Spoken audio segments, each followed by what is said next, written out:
everyone, welcome back to my channel. It's just Clarice, and today we are here to talk about the new L'Oreal Infallible FreshWear foundation.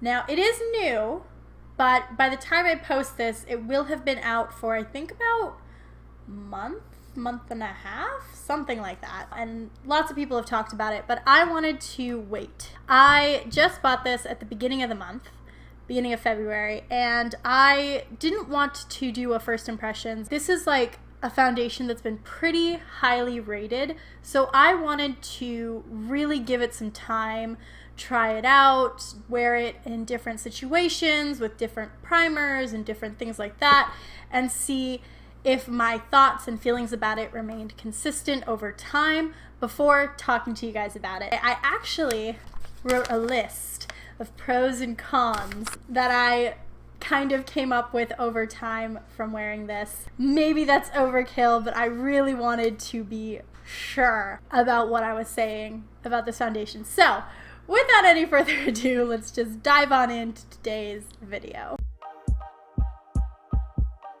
Before we get started, I want to say two things. One, my hair is crazy today. It's very voluminous, which is not normal. I towel dried it last night. I'm taking a break from heating products because I've been using it a lot lately and I don't want to damage my hair. So this is the result. It's very poofy and it's just kind of all over the place, so I apologize if it's distracting. And two, my makeup is very pinky and red today, and that's because I'm filming a video after this one that's going up before this one. It's actually went up last Friday, which was the day after Valentine's Day, and it's very Valentine's Day themed, hence the makeup. Now that we got that out of the way, let's talk about this foundation. So I picked up mine in the shade 460 Golden Beige. Now this is actually a really excellent color match for me, and I was very happy to find that it doesn't oxidize throughout the day. Now, saying that, I want to point out that I always set down my foundation with powder. It's how I wear my foundation, so I haven't tried this foundation without powder, so I don't know if that would change whether or not it oxidizes. One of the things I noted on my cons list, which really isn't that big a deal to me, but just for anyone out there, if you don't like to set your foundations, you may not want to pick this one up just because I find it has a bit of a tacky finish. Once you finish applying and once it like dries down, it's still a tiny bit tacky, so I feel like you would need to set this with powder. Just putting that out there for everyone to know. The shade range on this is actually pretty decent. I believe they have about 30 or 40 shades, I believe, which isn't like the most. I know there are some brands that have like 50 and 60 shades of foundation. So I will say that I do think they did a pretty good job of trying to get a lot of different shades. I think they might need a little bit of work though in their undertones. I think they could release a few more foundations in this line with like maybe more like peachy, pink, olive undertones, especially. Like this is golden beige and it works really well for me, but I do find it still veers a little warm. When I think of golden, I do think more like golden olive, something maybe a little bit more neutral. And I found that it was kind of hard to find a shade, at least in store, that was like truly neutral in color. And when it comes to foundation, I think you really do need to swatch before you buy. You can't always trust what the bottle says or trust what the shade name is because it can be completely different on your skin. We might be able to just chalk that up to the stores. I feel like some stores you walk into and they have every shade available in a line, and then other stores they carry like 10 shades and 8 of them are light. So it's very frustrating. I don't know why stores do that, because then you go online and you see there's so many available. One more con before we get into like all the pros. One more con is that I do feel as though it settles a little bit into my lines. So I am 23 years old. I'm going to be turning 24 at the end of this year, and I have started to develop some lines on my skin. I have some very prominent smile lines, and I do have lines right underneath my eyes. For some reason, this part of my face, I don't know if I wouldn't say it's puffy, but you'll see there's quite a lot of skin right here under my eyes, which isn't the case for everyone. It's very hard to find foundations and concealers that don't settle into those lines. But I will say that while this does settle into my lines a tiny bit, it's really not bad. Like some foundations, when they settle into your lines, it actually ages you. It makes you look older and it makes your lines look more prominent. This one, it settles into them a tiny bit, but it doesn't like emphasize the lines. If anything, it just looks natural. I don't know if you can see what I'm saying, but basically that's how I felt about it. Even though it settles a little bit, it's not making them more noticeable than they would have been. That makes sense. So now let's get into talking about how much I love this foundation, because I really, really do. I was trying to be as critical about this as possible, but like I knew the very first time I put it on that I was gonna love this. One of the main things is that this foundation is extremely lightweight. It basically feels like you're wearing nothing, but it has amazing coverage. I would say it's like buildable, medium.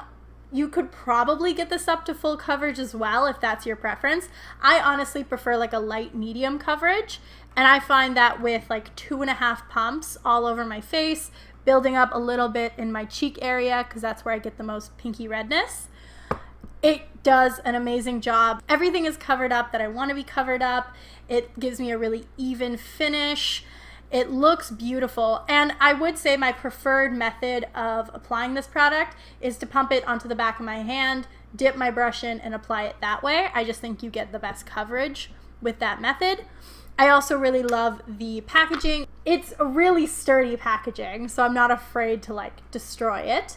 And the pump is really nice. I love a foundation with a pump. It just makes applying it and getting the product out so easy. And I just love the way the packaging looks. I think it's very sleek and stylish. There's not too much going on. It's really cute, and I love this little red cap. I don't know why. I just think it's like a really nice touch. I don't know. As far as blending out goes, I think it blends out beautifully on the skin. It's just really seamless. It's not streaky. It's not patchy. I found that the finish is very natural. It's like a healthy satin matte finish. It's not too dewy, but you do notice like a nice, I want to say a nice sheen to your skin, but I don't want you to confuse this with like a glowy foundation. It's not. It is satin matte, but your skin looks very healthy with it on. It doesn't like dry you out and make you look older.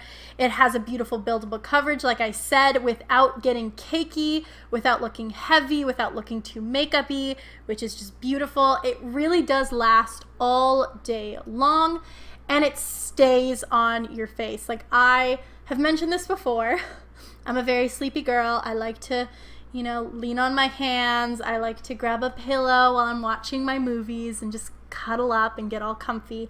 And I didn't notice this foundation wiping off on any of my clothes or my pillowcases or anything like that. Even in the areas like around my nose and my mouth, it stays in place, which is really fantastic. And I do get an oily T-zone as well. I have combination skin, so I get an oily T-zone, and I have very dry patches right here in the center of my forehead, right here around the tops of my cheeks, and right here, right by my nose. And I will say that this foundation, I think, could be truly good for any skin type, because my oily T-zone has not been a problem. The foundation has stayed there. Again, I do set with powder, but I think most people with oily skin or combination skin, we do tend to set with powder.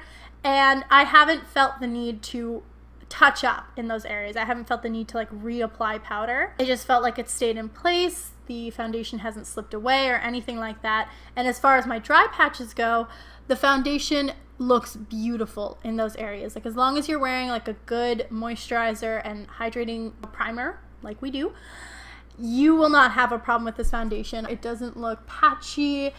It doesn't look overly dry. It's just beautiful. I really, really like this foundation. What else can I say about it? I feel like I've touched on all the points that I have to say. If I missed anything, let me know in the comments down below. But I really do think that's it. And if I was going to give this foundation a rating out of 10, I would give it a solid 8.5. The only reason that it's getting docked a couple of points is just because, again, I feel like it could use some more undertones in the shade range. It does need to be set down, and yeah, that's pretty much it. That's the only reason it's not getting a solid 10 out of 10. I love this foundation. I would wear it all the time, and I know it's probably going to become a new favorite of mine. Keep an eye out for my end of the year favorites. I have a feeling this boy is going to be in there. But that is it. That is all I have for you guys today. I hope you enjoyed this video. I hope you found it very helpful. And if you are planning on going out and getting the L'Oreal foundation, let me know in the comments down below. If you have tried this foundation, let me know what you thought about it. Did you agree with me? Do you love it as well? Or is it just not for you? Let me know down there. If you like this video, please make sure to give it a big thumbs up and hit that subscribe button if you want to see more stuff from me, because I post brand new videos every single Tuesday and Friday. And I will see you guys in my next one.